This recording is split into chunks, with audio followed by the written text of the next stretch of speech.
And Moses of old time have in every city them that preach him, being read in the synagogue or the temple every Sabbath day.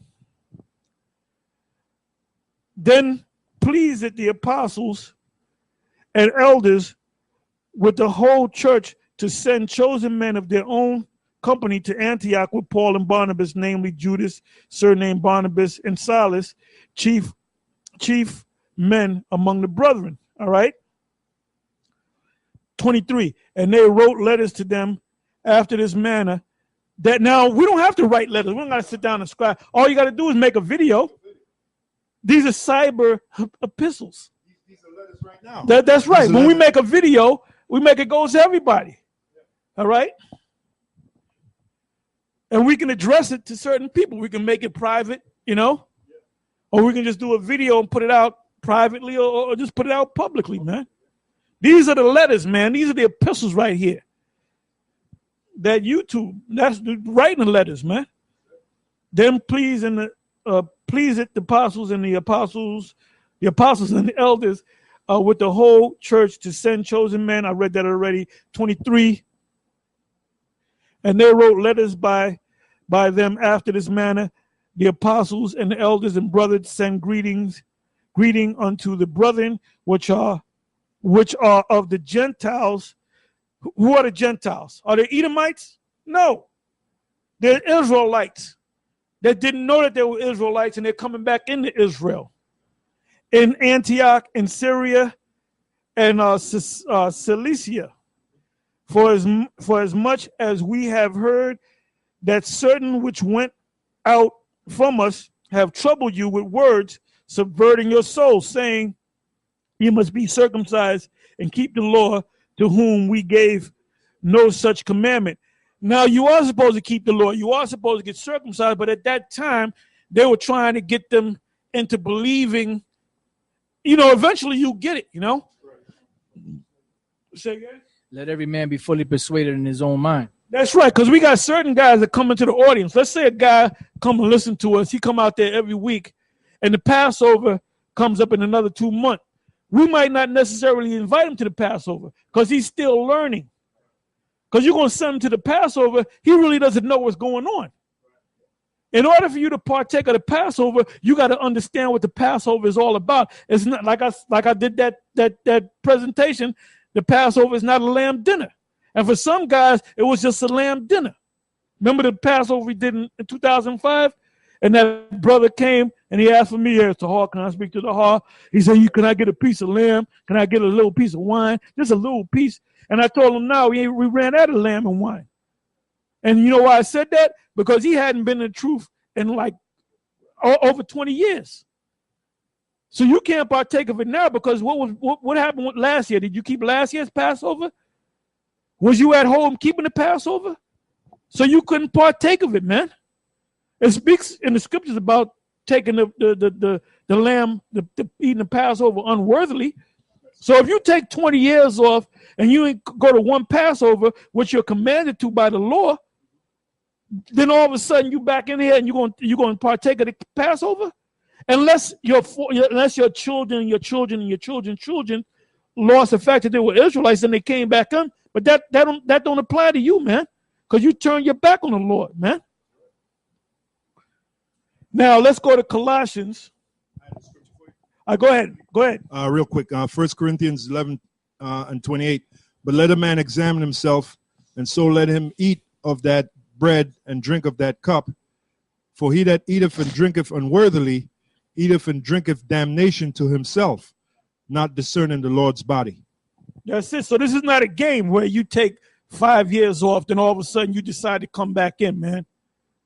You dealing with certain issues, you need 2 years off. You ain't working for no corporation. You ain't no school teacher where you take a sabbatical or hiatus. Ain't no hiatuses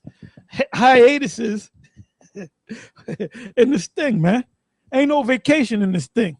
Now, if a guy needs to take a little break, like Yahweh Shah, he went up in the mountains, he got away from the disciples, man. But if you're going to Las Vegas for 2 weeks, most I ain't dealing with that, man. With your girl?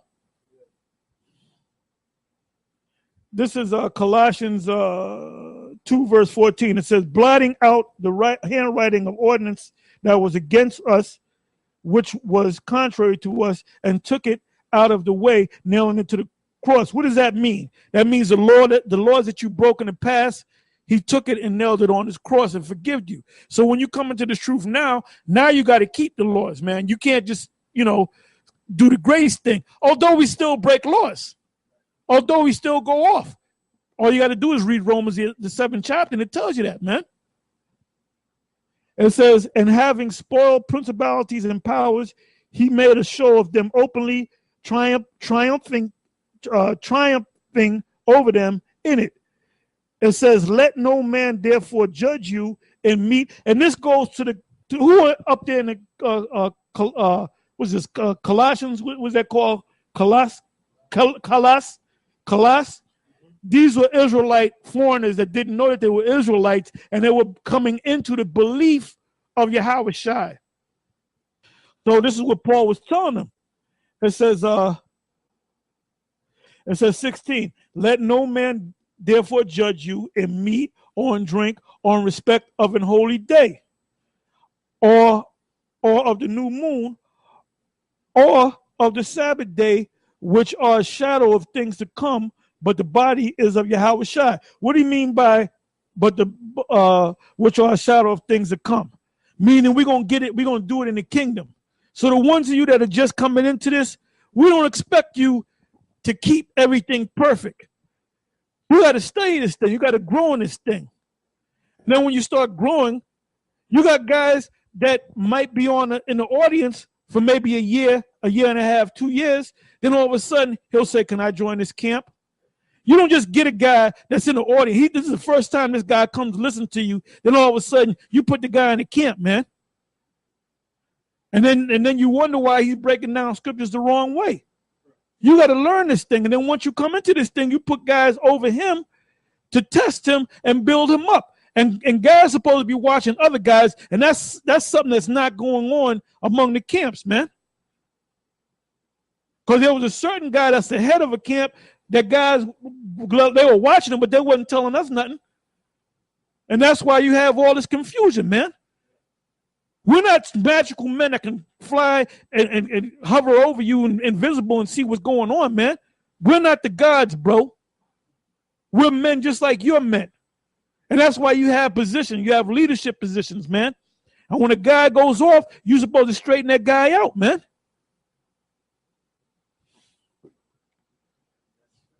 And that's scripture. Now we read Acts 15, right? Now let's go to Amos. Amos. What was that? Amos 9.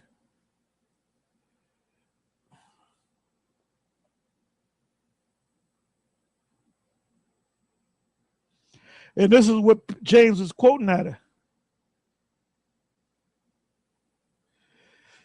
Amos 9:11. It says, in that day, and we go through this over and over again. And the ones of you that can't get it, you're not meant to get it, man. In that day will I raise up the tabernacle of David, which is fallen. What does it mean in that day? Right now. You see all them different camps out there?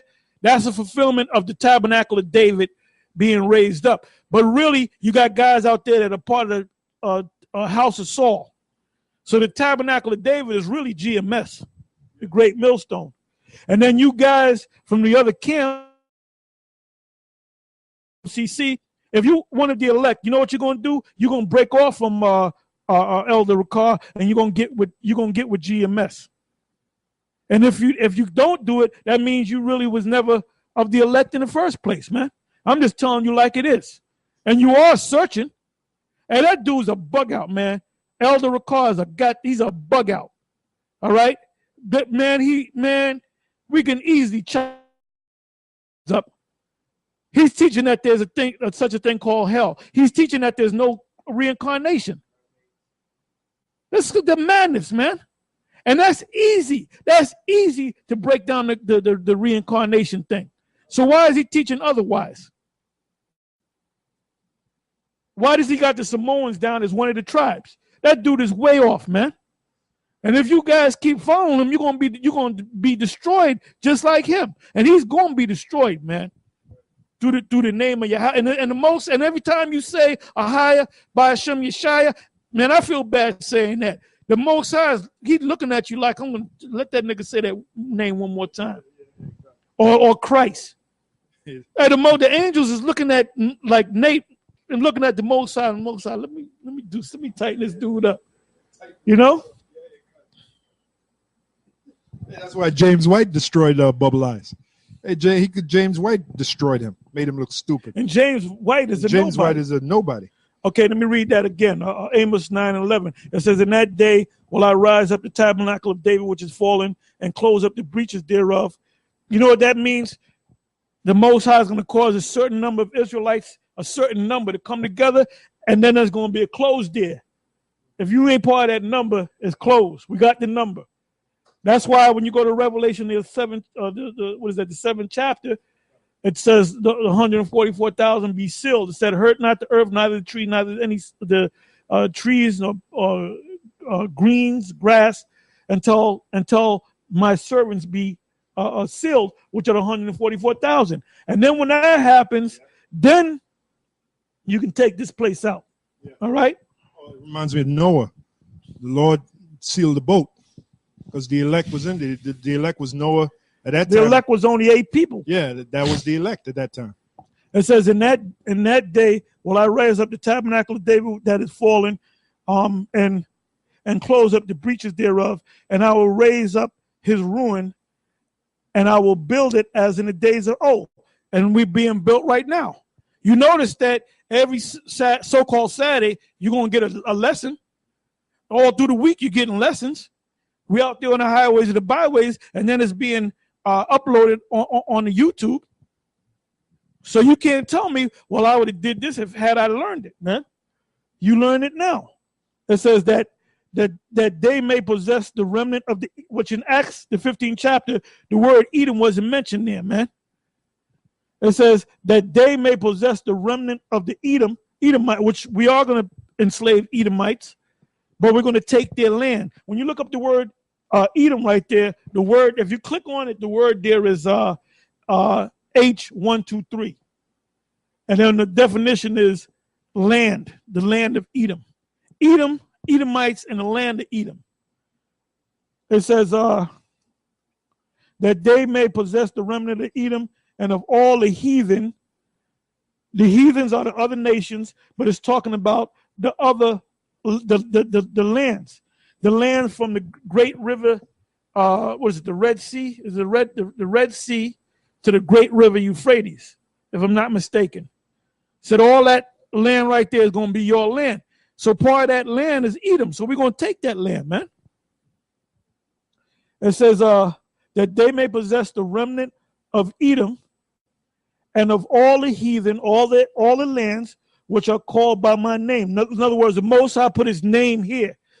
This is Yahweh's country, so you can understand. Saith Yahweh that doeth it, right?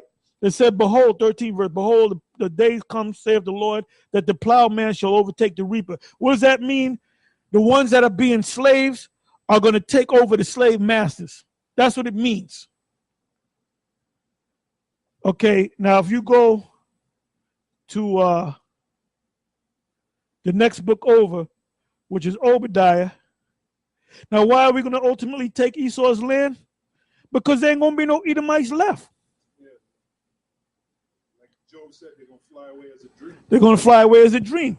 It says, Obadiah 1:18, and the house of Jacob shall be a fire, and the house of Joseph a flame. What does that mean? Israel coming back together. All right? And the house of Esau for stubble, and they shall kindle in them and devour them, and there shall not be remaining any of the house of Esau, not even one. We're going to get every last one of them. For Yahweh have spoken it. Now, James White said, oh, that already happened. Well, wait a minute. There's Edomites still walking around, man. There's Edomites still walking around. And then if it did happen, when did it happen and where did it happen? Do a video on that. quick precept for you? Yeah, go ahead. Yeah, this is concerning Esau, Edom. I quoted it, but I'll read it. Job 20:7. Yet he shall perish forever like his own dung. That's talking shit. about the Edomites. They It doesn't say Edom right here. It says the wicked. How do we know that Esau is the wicked? Malachi 1. That's right. Yet he shall perish forever like his own dung. They which have seen him shall say, where is he? He shall fly away as a dream, and shall not be found. Yea, he shall be chased away as a vision of the night. The eye also which saw him shall see him no more. That pale fluorescent skin. So that didn't happen yet because we No. still see Edomites are still in power. They're still in the power seat. Yeah, because you Edomites. They're the Romans. The Romans were Edomites. Yeah, you But got- wait a minute. What about the Herodians? Wasn't they Edomites? And they were no, they were all Edomites. Some of them had went up into Georgia, Russia, in the Caucasus Mountains. Some of them had remained down in Mount Seir. Yeah. So that's why them Edomites up there in Georgia, Russia, and the Caucasus, when they came down as Alexander the Greek, or the Greek, and the father Philip of Macedonia, and the Romans came out of that union. The Romans came out of that. It was the Romans that saw them Edomites and said, "Oh, those are the Edomites because they're from the land of Edom." But you look just like them. Yeah, they were. They were Edomites. Edomites. They were Edomites, man. But they didn't know that they were Edomites. That's right. Because they were lost to their nationality, just like Israel was lost to their nationality, man. Hey, that's why the Lord say he's going to destroy the covering cast over all people. He's doing that now. Yeah, because the Moabites don't know that they're Moabites. That's right. The Ammonites don't know that they're The Ammonites. Hold up. The Egyptians, the people of Mizraim, don't know that they're the people of Martezayim, and they're south of the land. Yeah, earlier you They're mentioned directly, hold up. You got Yep. Egypt, so-called Egypt over there, which Arabs are in control of that now. Right. But then south to that is Sudan, where you got the actual real. So you wondering where did the real Egyptians go? Right. Well, they're south of the land of Egypt and the Sudan, and them people in the Sudan don't even have no clue that they're Egyptians. Right. You go Covering to any museum and you see them the artifacts or the wall paintings of the Egyptians. They're tall and black. And ugly. What people on the earth are super tall and super black? Them Sudanese people, man. Manute Bol is I saw the dude in real life when he was in college, man. I said, damn. I looked at that dude. It was scary, man. This guy was so tall, it was dreadful. I mean, this dude, I could, if I stood next to him, I would go right up to like his thigh. Mm. This dude was freakishly tall, man. Right. You know? And that's an Egyptian. And the Egyptians, the so-called Egyptians, the sons of Mizraim were known for their great height and they were dark skinned, but they don't realize they're south of Egypt, but they don't realize that they have no clue. Why? Covering class in Ecclesiastes 1:9. No remembrance, man. Yeah, That's why you got a bunch of Jakes saying that they're Kemet, and they don't have no remembrance because the Most High didn't open up their mind. You see? Yeah, because Esau put a covering cast over them, put those corporate names on them. The Moabites don't know that they're Moabites. The Ishmaelites kind of know that they're Ishmaelites. They'll tell you that they're Ishmaelites. You know why? Because they're still in that land. They were never pushed out of that land. Well, you got Cushites, which are Ethiopians, and I know for a fact because my cousin married a Cushite, but they could be Israelites because they were cool. They'll tell you that they're Cushites. They'll tell you that we know that we're the Cushites in the Bible. And they name all their children after biblical names. All right? It says, and the captivity of the host of the children of Israel shall possess the Canaanites. What does it mean by the Canaanites? It's talking about their lands. They're going to be our slaves, but we're going to possess their land, even unto Zarephath. What is that talking about? A land area. And the captivity of Jerusalem, which is in